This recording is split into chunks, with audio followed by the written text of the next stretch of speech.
Hola, buenas noches a todos. Creo que ya estamos en vivo. Sí, ya estamos en vivo. Muy bien. Bueno, buenas noches a todos. Un gusto saludarlos. Gracias por acompañarnos una noche más. Acá en 30 minutos con Victus, un espacio donde hablamos de salud y nutrición. Mi nombre es Carolina Díaz y los voy a estar acompañando desde la cálida ciudad de Miami en representación de Victus. Ya veo muchas personas conectándose. Gracias por estar pendiente. También ya tenemos acá al Maestro Jesús. Maestro Jesús, qué alegría que ya esté con nosotros por acá. Déjeme darle la entrada. Acá lo tengo. Ajá. Listo, ya le acabamos de dar la entrada al Maestro Jesús. A ver, mientras él se va conectando, permítame hablarle. Ya está acá con nosotros, qué rápido, qué alegría. Maestro Jesús, un gusto. Bueno, estaba dando la entrada y estaba comentando que hoy vamos a tener un tema súper interesante y Hola, donde vamos hola. a hablar. ¿Me escucha? Yo te escucho bien. ¿Ustedes me escuchan a mí? Sí, perfecto, perfecto, Jesús, te escuchamos perfecto. Qué bueno, gracias por tu tiempo. Y bueno, ya que te tengo acá, te voy a presentar.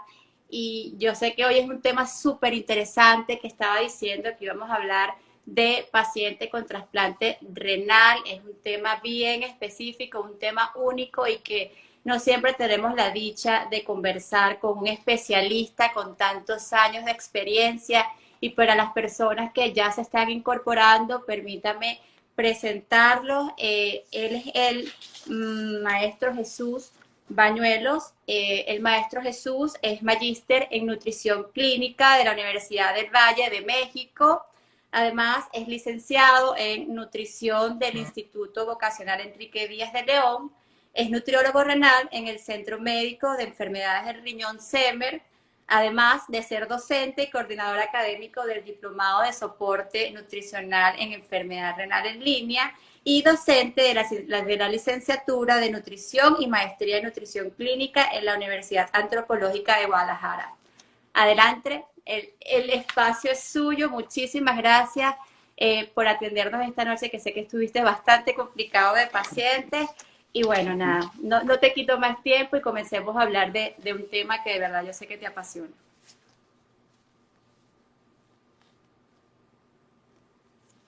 Creo que tenemos aquí algo con la conexión. Sí, sí, ahora sí. ¿Me escuchaste? Bueno, ya, se cortó un poquito la comunicación. Creo que ya me diste entrada, ¿correcto? Sí, sí, ya lo estamos viendo, ya lo tenemos por acá. Así que adelante. Pues muchísimas gracias por la invitación a Victus y a ti, Carolina. Vamos a charlar, vamos a hacer algo muy conciliador esta plática. Trataré de moderar mis modismos mexicanos para que sea lo más claro posible la información que yo les voy a transmitir.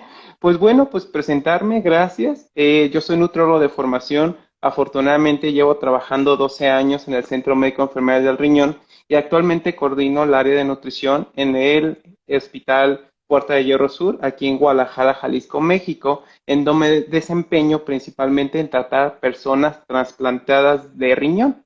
Así que esa es mi principal actividad que desempeño en esta institución y pues estar a cargo de las nutricionistas que trabajan en la unidad de hemodiálisis y en la terapia conservadora. Así que si ustedes mismos tienen alguna pregunta que quieren hacerla aquí en este live, con todo gusto se las puedo hacer responder. Entonces, pues vamos iniciando. Si gustas, Carolina, para hacer muy participativo esto. Claro, claro, adelante. Y yo creo que, bueno, que lo primero que nos preguntamos y en su experiencia, ¿qué tipos de trasplante actualmente se están realizando? ¿Qué tipo de trasplantes se realizan allá en México? Sí, mira, a nivel mundial se hacen dos tipos de trasplante. Unos que son cadavéricos y otros que son vivos relacionados, que pueden ser consanguíneos o simplemente por asociación amistosa o de un donador altruista. Aquí en Guadalajara, Jalisco, México, principalmente los trasplantes que se realizan son vivo relacionados, ¿correcto? donde en el cual tenemos una tasa de éxito muy buena y figuramos a nivel mundial como uno de los países que más trasplantes hacemos de este tipo. Y eso les va a permitir a los pacientes que viven con enfermedad renal tener una excelente calidad de vida, ¿sí? Y ahora sí que si me preguntaban, pues oye, pues ¿cuánto me va a durar ese riñón que me cedieron vivo relacionado? Pues podemos tener datos que son 15 años, pero realmente pueden durar hasta 45 años. En la institución donde su servidor labora, atendemos a una de las personas más longevas que llevan 45 años de trasplantada, tiene una creatinina de 1.3, así que para el tiempo que tiene y que ella esté recibiendo los antiguos inmunosupresores, está excelente. Así que en Guadalajara, Jalisco, México, realizamos estos tipos de trasplantes principalmente, debido a que la donación cadavérica o la procuración de órganos, toda es un área de oportunidad aquí en México, por lo tanto, optamos por el otro tipo.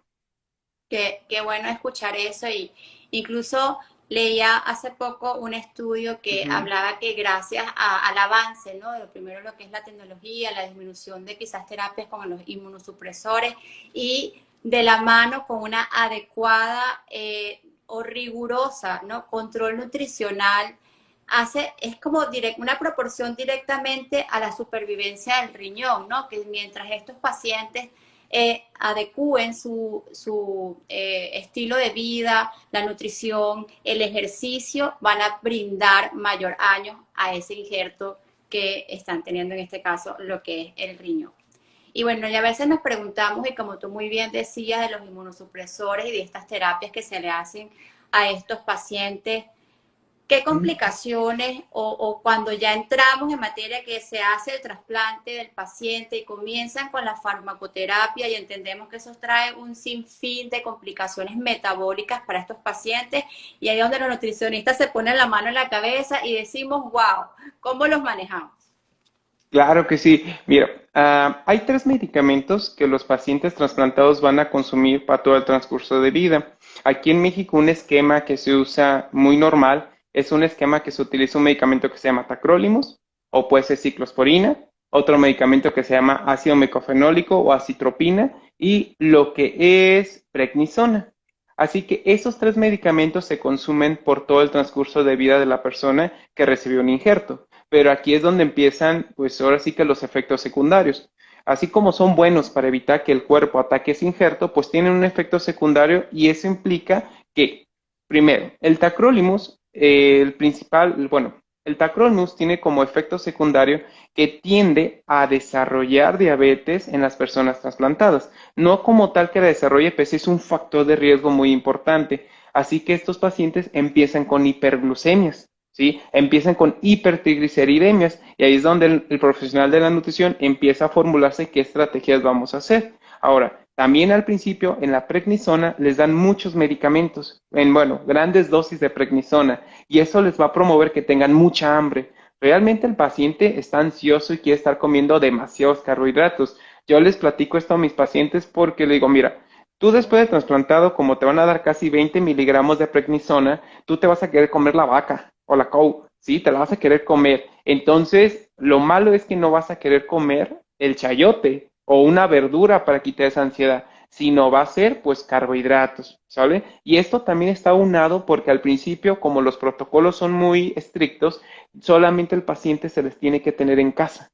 ¿Sí? Que no esté conviviendo con la menor cantidad posible de personas para evitar riesgo de infecciones. Así que imagínate estar en tu cuarto, encerrado, recibiendo estas dosis de corticosteroides, pues vas a estar ansioso y vas a querer comer. Y otro efecto también muy notorio después del trasplante es que tengan diarrea, que tengan gastritis, que presenten reflujo y eso es secundario pues al ácido mecofenólico. Así que esos son los principales efectos secundarios y más adelante platicaremos qué intervenciones pudiéramos hacer para mitigarlos, disminuirlos o que el paciente se recupere rápido de estas eventualidades. No, excelente, ¿verdad que sí, Jesús? Incluso yo creo que podemos llamar a eso, ese factor de aumento de peso que vemos tan marcado en estos pacientes post-trasplantes que vienen quizás de una malnutrición o de una desnutrición porque vienen por procesos de diálisis y tantas restricciones que cuando ya le colocamos el injerto, no solamente se quieren comer al mundo, sino que pueden volver a comer cosas que antes no podían Uh -huh. y viene la obesidad o la malnutrición en estos pacientes, de verdad que, y yo creo que eso es uno de los primeros índices que hablan tantos estudios, que es lo primero que se tiene que prevenir.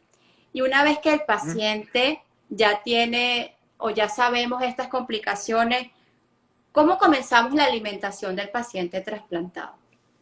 Claro, mira, la alimentación en teoría se tiene que hacer una preparación previa al trasplante. Se llama una alimentación pretrasplante, Ok. donde la mayoría de la población llega con un desgaste energético proteico.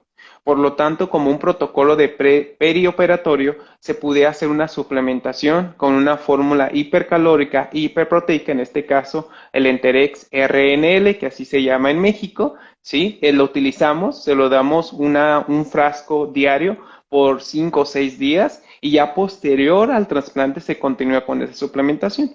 Lo que tratamos en la terapia pretrasplante es tratar que el paciente llegue metabólicamente estable, ¿sale? Tratar de recuperarlo lo más que se pueda para que tenga mayores riesgos o menores complicaciones, tanto infecciosas, y que tenga una recuperación pronta para que salga del hospital, ya que aquí los pacientes se quedan 5 días hospitalizados y luego son dados de alta para dar continuidad en su casa y solamente acuden a la consulta. Después de que el paciente se trasplanta, vamos a dividir su alimentación en 3 grandes fases: los primeros 3 meses, posteriormente los 9 meses y después del año de trasplantado.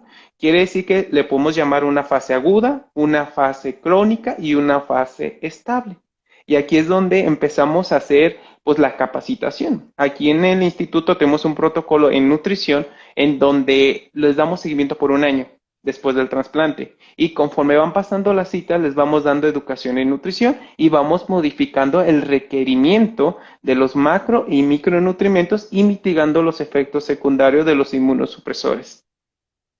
Qué interesante, ¿no? Y qué interesante que no solamente existen protocolos para el paciente quirúrgico, como quizás un protocolo era, sino que también un paciente con trasplante es necesario un protocolo y usted muy bien como conversaba que para alcanzar los altos requerimientos y estar estable, a veces requerimos a la suplementación y bueno, quiero acotar que Enterex RNL se conoce así en México, que es nuestro suplemento especial para es una fórmula hipercalórica hiperproteica que se maneja para el paciente que se encuentra en terapia de reemplazo renal y es conocida en América Latina como Enterex renal. Entonces, por si hay algún cambio de nombre, es la misma fórmula, es lo mismo que utilizamos, solo que cambia de nombre en México. Jesús, te veo un poco congelada la imagen, no sé si es algo de la señal, ¿tú me logras ver bien?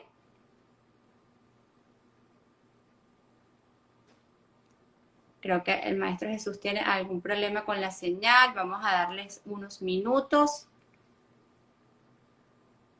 A ver si se me desconectó el Maestro Jesús. Vamos a esperar acá en línea si nos puede volver a enviar la invitación. Vamos a esperar unos minuticos para no desconectarnos. A ver si lo tengo por acá. No, todavía no. Maestro Jesús, si nos está viendo, vuélvame a enviar la invitación y con mucho gusto lo esperamos por acá unos minutos. Creo que tenía algunos problemas con la conexión y este es un tema de verdad que es tan interesante y como él decía, el manejo de estos pacientes por etapas, incluso conversando un poco de no la experiencia que tiene el Maestro Jesús, pero sí de algunas literaturas se habla de que estos pacientes tienden, como mencionaba hace un rato, a tener sobrepeso lamentablemente y muchas veces pueden traer consecuencias perjudiciales para lo que es el mantenimiento del injerto. Vamos a ver, Maestro Jesús, no sé si se encuentra por acá, si me puede enviar nuevamente la invitación. No lo veo conectado, no sé si fue algo de su señal. Vamos a ver, a ver, a ver, a ver. Sé que yo sí sigo en vivo. Vamos a ver si yo lo puedo buscar por acá.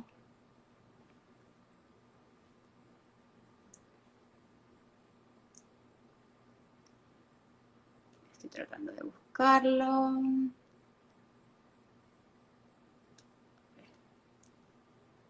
Vamos a ver.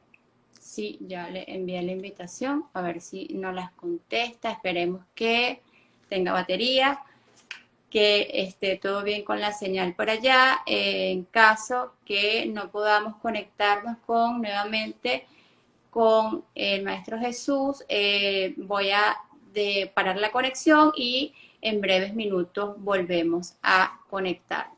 Por aquí sigo viendo a ver si lo veo, pero en realidad no lo veo. Así que bueno, muchísimas gracias por... Ay, sí, ya llegó, ya me iba. Jesús, ya te envié la invitación. Bueno, estas son cosas de estar en vivo y de verdad discúlpenos y gracias por su paciencia.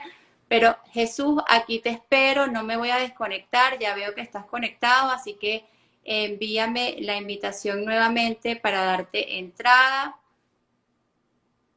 A ver. Estoy por acá esperando la invitación. Hola, hola. Ahora sí. Una disculpa, pero a veces es muy traicionero la tecnología y las Sí. conexiones. Entonces, a veces no nos podemos fiar de eso. Yo bien preocupado de ahorita regreso.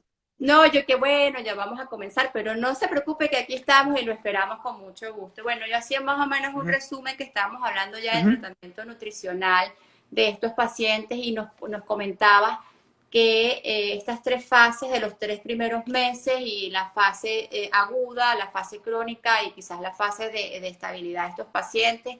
Cuéntanos un poco cómo desarrollas cada una de las fases nutricionalmente o cómo las abordas nutricionalmente. Jesús, te vuelvo a perder, creo que se está cortando la comunicación. A ver, ahí te tengo nuevamente. A ver, ya apagué mejor los manos libres. No sé si sea eso que está haciendo interferencia, pero no sé si me escucho bien. Perfecto, sí, lo escuchamos bien. Ujú. Correcto. Yo lo Me escucho bien, comentaba. no sé si las demás personas lo están escuchando bien. Yo pienso que sí. Ujú. Muy bien. Decía licenciada Carolina. Adelante. No, te comentaba de que nos estabas hablando de esas tres fases de los pacientes, el paciente en fase aguda, fase crónica, la fase de mantenimiento de esos 3 meses y Ujú. bueno, nos quedamos allí a la espera de que nos hablara una vez el paciente trasplantado, cómo comenzamos a manejarlo desde el punto de vista de nutrición. Correcto. Los 3 primeros meses, pues se van a caracterizar que le vamos a tener que dar una dieta hiperproteica. Es una dieta muy rica en proteínas. Si ustedes se preguntan cuántos gramos por kilogramo de peso, es 1.5 gramos en promedio lo que le tenemos que ofertar. Muchas veces los pacientes no se terminan todo el aporte de proteínas. Por lo tanto, sí se vuelve necesario agregar módulos de proteína para tratar de alcanzar ese requerimiento proteico que están necesitando. Pueden echarse de la mano de módulos específicos de proteína, llámese suero de leche, caseinato de calcio, lo que tengan disponibles en sus países o en hospitales, o también una fórmula hipercalórica, hiperproteica como Lenterex RNL, también puede ser muy factible. Claro está que ustedes tienen que buscar que el paciente coma, y eso viene dado porque muchos de los Claro. pacientes, aquí en México usamos trasplante anticipado. Lo que buscamos es que el paciente no pise ni hemodiálisis ni diálisis y se vaya directamente al trasplante. Y como esos pacientes vienen con muy poquita proteína, después de que se trasplante, observan un gran aporte y muchas veces tienen miedo a comer, así que tenemos que buscar estrategias.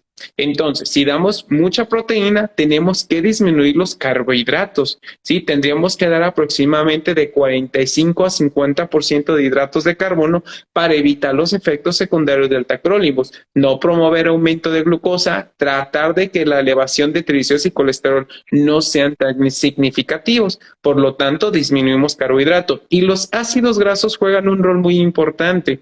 Aquí nosotros en México, igual que en Chile, que tengo ahí que ya he podido visitar ese país, pues utilizan aguacate o avocado o palta, creo que lo dicen por ahí por Perú. O sea, lo utilizamos. Entonces, la recomendación es un aguacate diario, haz un guacamole o una salsa con este tipo de grasa, que así lo clasificamos en México, y más aparte aceite de oliva.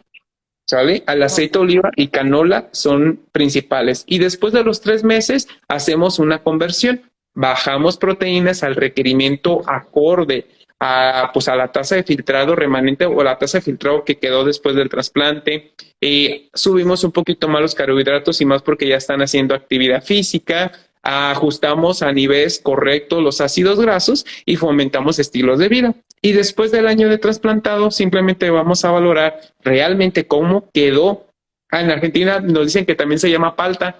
Bueno, pues la palta, ya después del año de trasplantado, es un equilibrio y ver cuáles son las comorbilidades de base que tiene el paciente, que principalmente van a ser que viven con diabetes, que son hipertensos, y pues procurar eso, que no nos aumenten de peso, ¿sí? Ahora sí que el objetivo que yo les digo, yo quiero que al finalizar el año les saque cuadritos en el abdomen, no tengan ninguna complicaciones y se vayan a comer lo que ellos deseen. Qué bueno y qué interesante eso que nos dice. Y a mí, bueno, yo quiero también aprovechar las personas que nos acompañan, todas las dudas que tengan, nos las pueden ir haciendo. Cuando hablamos de que estos pacientes de que una alta tasa sufre de hiperglicemia y el paciente tiene hiperglicemia, entonces tratamos de hacer ese equilibrio entre los carbohidratos y las proteínas y quizás ya pasamos no a 1.5 sino a 1 por kilogramo de peso, digamos, buscando como un promedio normal.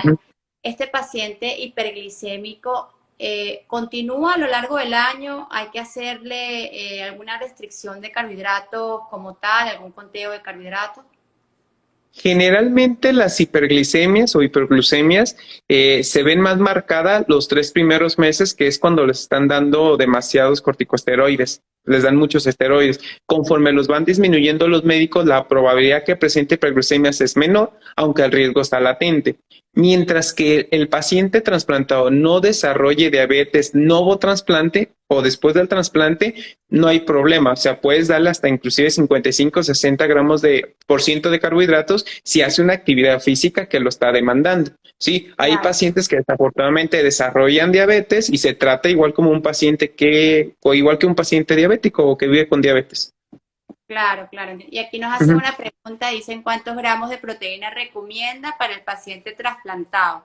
Creo que los fácil. 3 primeros meses es por debajo, bueno, los 3 primeros meses inclusive hay una literatura que te dice hasta 2 gramos por kilogramo de peso.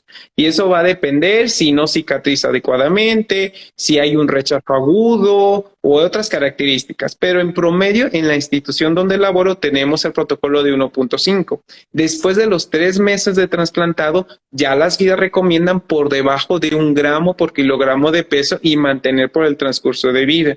Si vemos que el paciente se está deteriorando la función renal, antes se empieza a disminuir, pero una acotación importante. Si en el transcurso del caminar del paciente presenta un rechazo agudo, en ese periodo la dieta se vuelve hiperproteica nuevamente porque los doctores, para preservar esa función o el riñón o cuidarlo, les dan muchos corticosteroides nuevamente. Entonces hay mayor catabolismo proteico y otras cosillas, así que se aumenta otra vez transitoriamente. Claro, y aquí nos preguntan ¿cuál es el mínimo de corticosteroides que recibe el trasplantado? Pues mira, ahora sí que el tacrolimus, bueno, eso ya es pregunta más médica. Obviamente que lo que yo te puedo contestar es que hay pacientes que en cuestión de tacrolimus, a veces con 1 miligramo al día es más que suficiente y andan bien felices con una tabletita, pero hay pacientes que les dejan los doctores 8 tabletas en la mañana, 8 tabletas de tacrolimus, ¿vale? Y de ácido mecofenólico les dejan 2 o 1, o dependiendo del esquema. Más bien, ustedes lo que tienen que observar es ver los niveles de tacrolimus, ciclosporina o sirolimus, ver cómo se encuentra a nivel sanguíneo y hacerle mención al paciente la importancia de cuidarse más. Yo siempre le digo al paciente, si tú observas que el tacro, sirolimus o ciclosporina se elevan, tus laboratorios van a ser un caos. Si bajan esos niveles, tus laboratorios van a ser un caos, porque sucede que hay pacientes que se cuidan muy bien y de una repente hay alteraciones de estos niveles y se desfiguran todos los parámetros del laboratorio. Y dice, oye, pero es que me cuido y ve cómo salieron. Le digo, no te preocupes. O el doctor te ajusta tu dosis, vuelven a estar normales y otra vez encuentras un equilibrio en tus laboratorios. Claro, ¿y por cuánto tiempo, Jesús, debe tomarlo? Los medicamentos son de por vida. Al principio son más, por ejemplo, les dejan histatina, les dejan, bueno, infinidad de medicamentos, pero esos 3 son los que van a consumir todo el transcurso de vida. Acá nos hacen otra pregunta y nos preguntan, me imagino, para hacer los cálculos nutricionales, ¿qué pesos podemos tomar? Si tomamos el peso ideal o el ajustado. Ahora sí que las guías recomiendan el peso ideal, ¿sale? Si después del trasplante el paciente sale con edema y si tienen pues la bioimpedancia, pueden hacer bioimpedancia y obtener un peso seco. Si no, de manera empírica pueden descontar el exceso de líquidos a través de las tablas de Godet, que significa la localización del edema, y lo pueden descontar. Entonces utilizarían el peso seco, ¿sí? Pero generalmente un peso ideal, que puede ser una talla en metros al cuadrado por una constante de 23, tanto para hombres y mujeres, puede resultarles un peso ideal. O si no, las nuevas guías Kadoki, 2020, pues ya te hacen referencia de algunas fórmulas. Sí, excelente. Y miren qué interesante, y recuerdo que lo hablamos en una oportunidad, dice, y por los efectos secundarios que mencionan los medicamentos entre la gastritis, el reflujo, ¿recomienda glutamina con probióticos para los pacientes? Ese es un dato interesante porque luego los pacientes generan diarreas intermitentes que inclusive solamente un paciente tiene que es crónico, o sea, que un mes con diarrea, y eso fue porque lo normalizó. Imagínate cómo haber quedado esas vellosidades intestinales. Yo utilizo mucho la glutamina cuando hay una diarrea mayor a 7 días, ¿sí? Debido a que los probióticos en esta población no está 100% estudiado que no hay pues efectos nocivos, por lo tanto utilizo nomás el Glutapac, ¿sí? Que es el que no es el R, es el Glutapar 10. Solamente Aquí en México. Exactamente, pura glutamina y con eso. Y ahora sí que le doy la dosis basado en 0.3 por el peso ideal y con eso tenemos muy buena respuesta. Claro está que modifico la dieta, ¿sí? La hago un poquito más astringente o funciona mucho, esa es una recomendación para todos ustedes. La dieta FoodMap en el paciente trasplantado tiene muy buena aceptación y ayuda a disminuir esos efectos secundarios del ácido mecofenólico, que es la que causa la diarrea.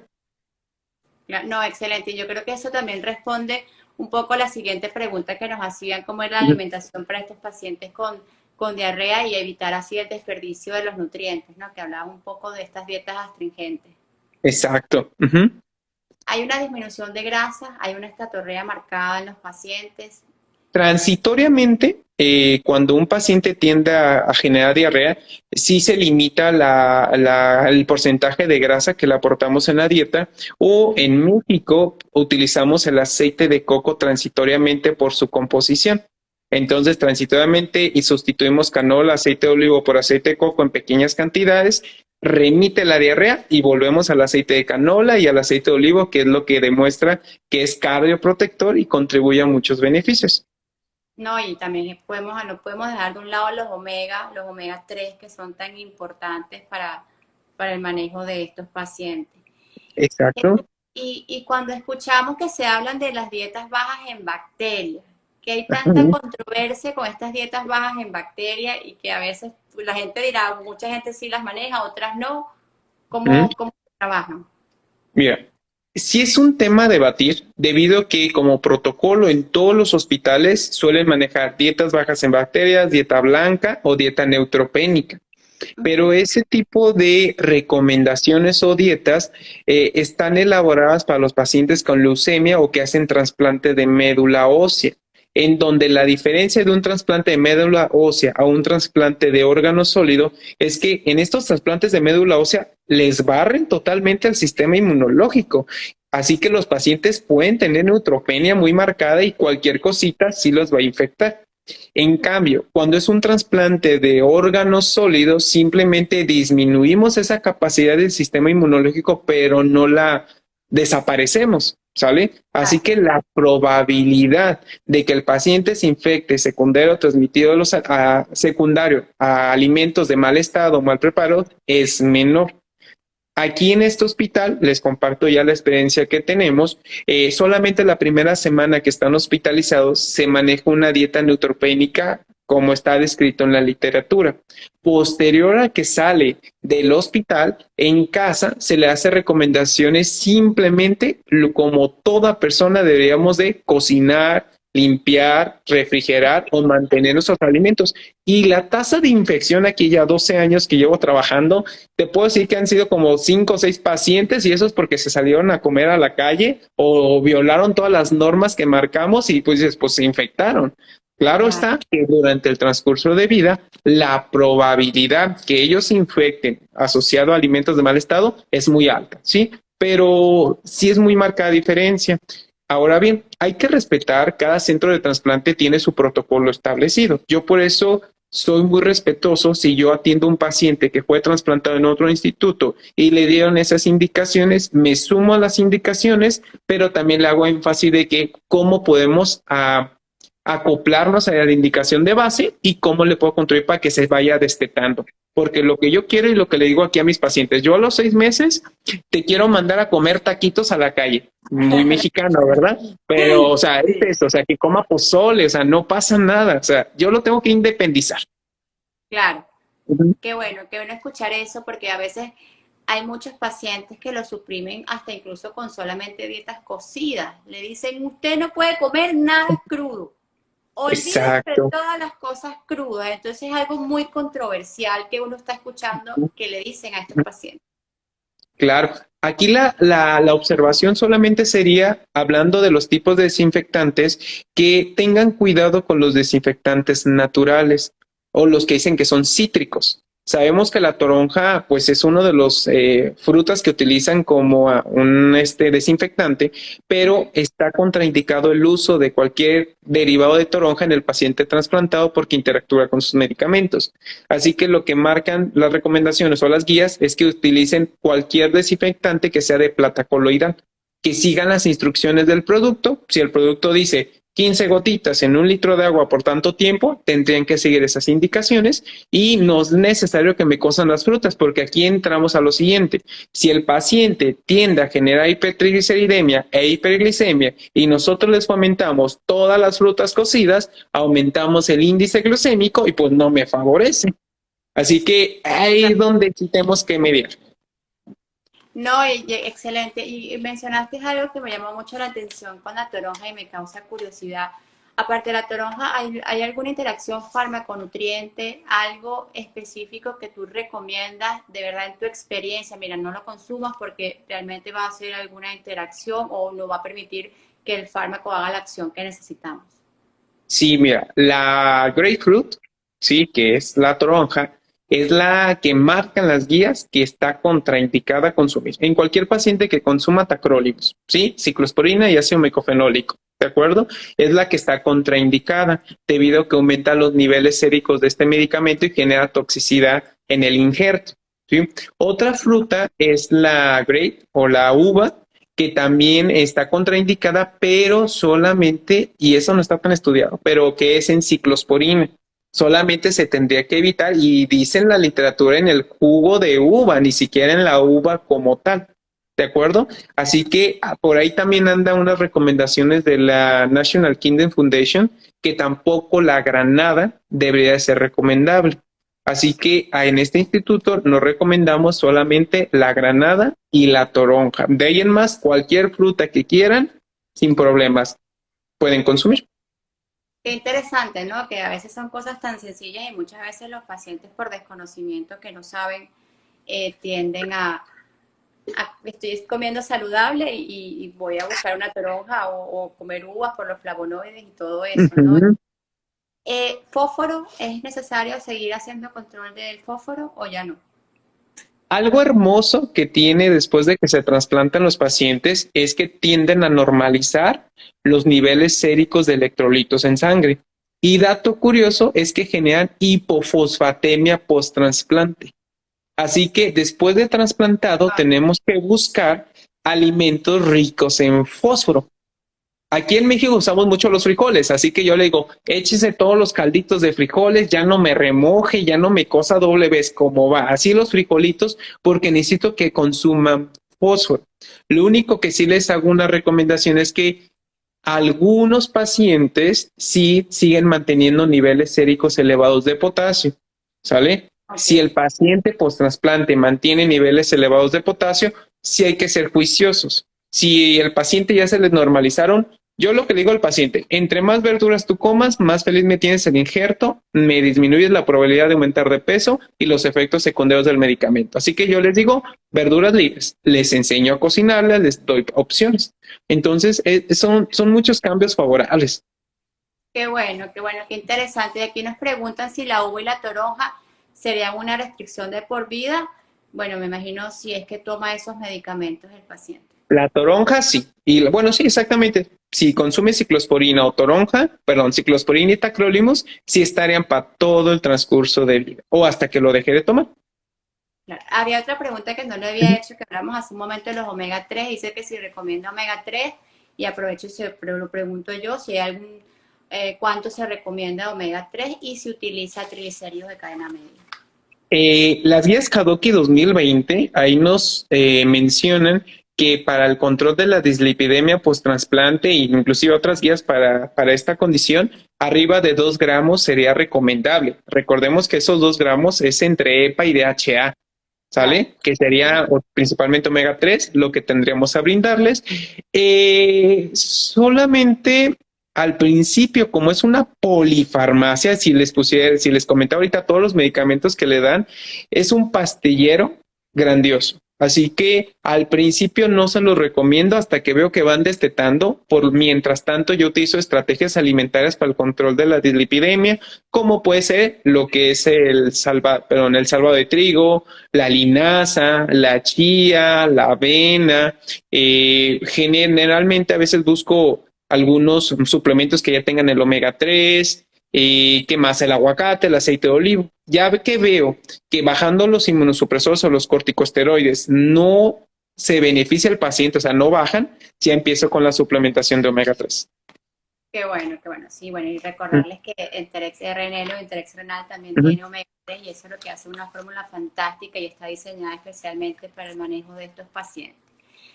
Jesús, cuando hablamos de la actividad física, muy bonito la alimentación, pero muchas veces yo creo que es una actividad que va de la mano y hay hasta estudios que revelan que mientras mejor ejercitados estemos, mejor va también a manejarse no solamente la glicemia, la insulina, sino que es un macro, ¿no? ¿Hay algún protocolo de actividad física para estos pacientes?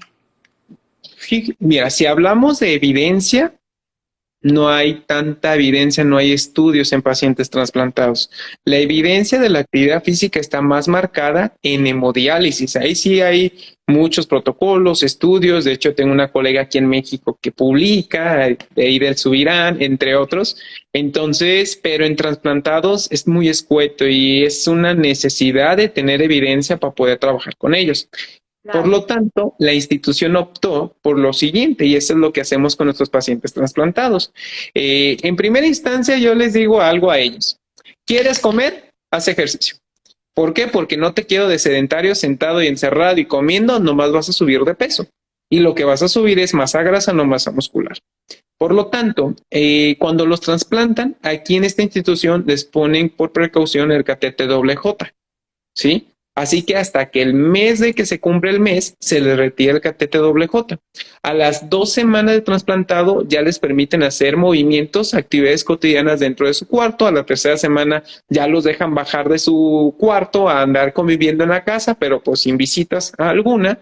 Se les retira el catéter AA y ya tenemos seleccionar una serie de videos que están hechos por rehabilitadores, ¿sí? Del INTA, de ahí de Chile, del INTA, en donde van haciendo actividad para empezar a reincorporarse, ¿sale? Porque no sé si en otros países pase, pero el mexicano es así. Les dices, ponte a hacer ejercicio y parece que quieren hacerlo como si toda la vida lo hubieran hecho. Entonces se me lesionan y pues ya no hacen. Así que después del mes los vamos inculcando. Antes de pandemia, porque la pandemia nos vino a cambiar a todos nuestros estilos de vida, a los 2 meses ya los dejábamos salir de la casa. Si ustedes buscan en otros países, los protocolos son muy errados y hasta después de los 6 meses los dejan salir. Nosotros a los 2 meses los dejábamos salir ya a hacer ejercicio afuera de su casa, bueno, en parques, obviamente con su cubrebocas, distanciamiento, y ya. Ahorita por pandemia no los dejamos salir, todo se hace actividad física en casa y después de los 2 meses ya se les permite hacer ejercicios de abdomen. Entonces, después del mes, cualquier actividad que empiecen con caminadora, trotar, chalala, agarramos condición. Y si no, nosotros aquí contamos con rehabilitación. Cuando vemos que un paciente todavía persiste con una disminución de la masa muscular y vemos que la movilidad no es óptima, se va con el rehabilitador y él se encarga totalmente de pues ponerlo al tiro. Y yo le digo, oh, haz ejercicio y más comida te doy. Qué bueno, ¿no? Y qué alegría escuchar eso y también yo siento que es una alegría para estas personas que pasan por tanto, ¿no?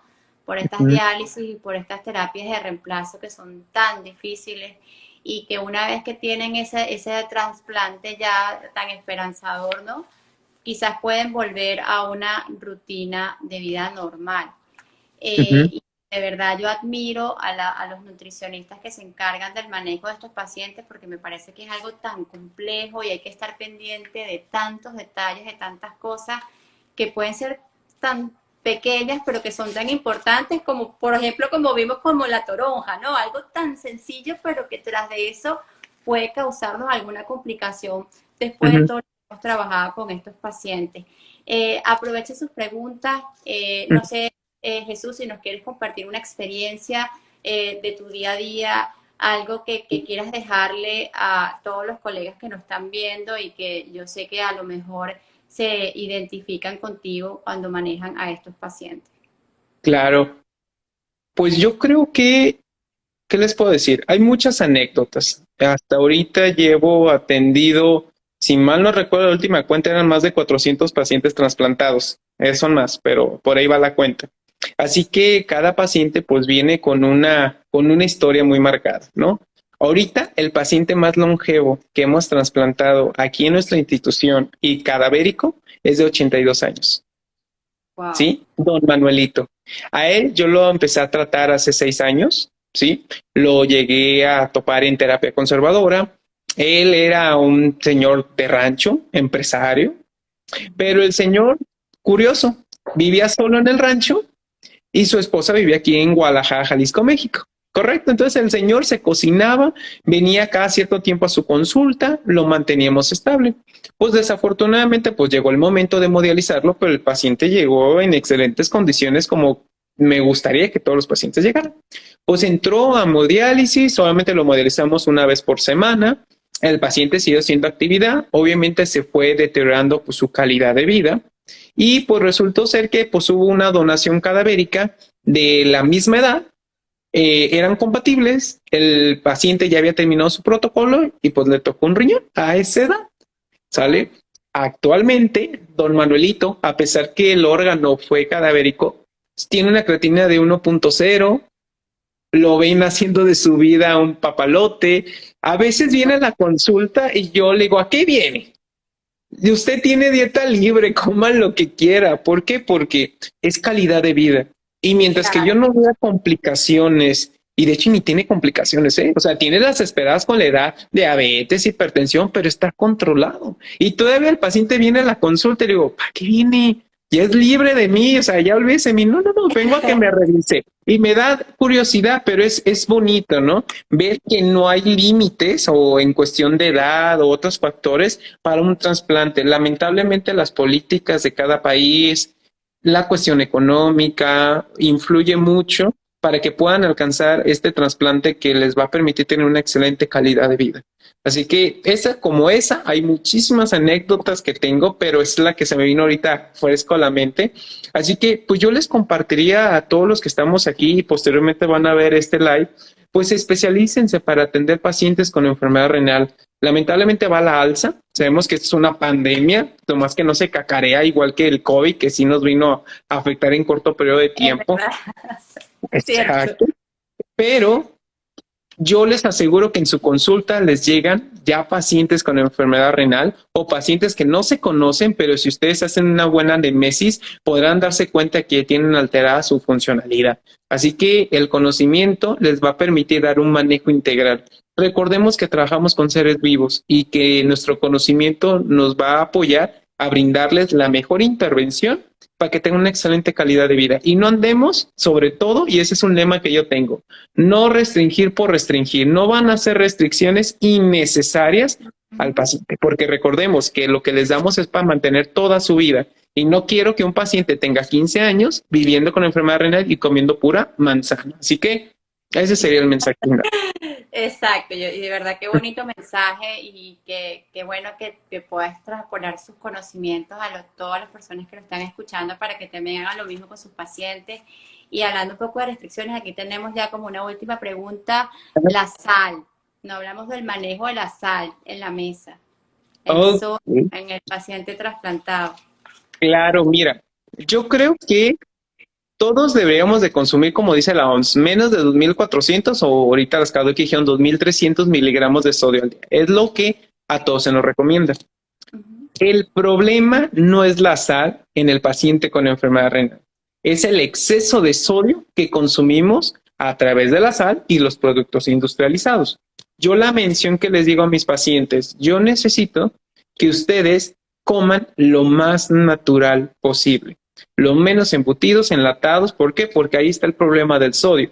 ¿Y para qué? A ese sodio le puedes echar pizcas de sal a la comida y puedas potenciar el sabor de los alimentos. Así que los capacito, de hecho uno de los temas es sazonando mi comida, qué hierbas y especias. Y no lo mencioné, pero el protocolo de aquí es a partir del cuarto mes yo les enseño patrones vegetarianos, debido a que no los voy a hacer vegetarianos, pero tengo que fomentarles que utilicen proteínas de origen vegetal debido a que tienen menos impacto nocivos en la funcionalidad y en la sobrevivencia del injerto. Entonces, es todo un mundo aquí. Digo, esta es una charla muy pequeña, pero pues es un mundo esto. Y bueno, y esperemos que más adelante es un tema tan importante y quizás podamos hacer algo un poco más extenso, quizás podamos hacer un webinar y explicar un poco más, ¿no? Más adelante, porque de verdad que es un tema súper interesante y una vez más le queremos dar las gracias por su tiempo, por su espacio. Sé que es un corto tiempo el que tenemos por aquí, pero bueno, yo creo que esto es un abreboca. Así que todas aquellas preguntas que hayan quedado, todas las dudas, con mucho gusto nos pueden escribir, se las vamos a estar contestando más adelante. Y bueno, no, yo no digo que es una despedida, sino digo que es un hasta luego, porque espero nuevamente tener sus gratos conocimientos, su grata compañía.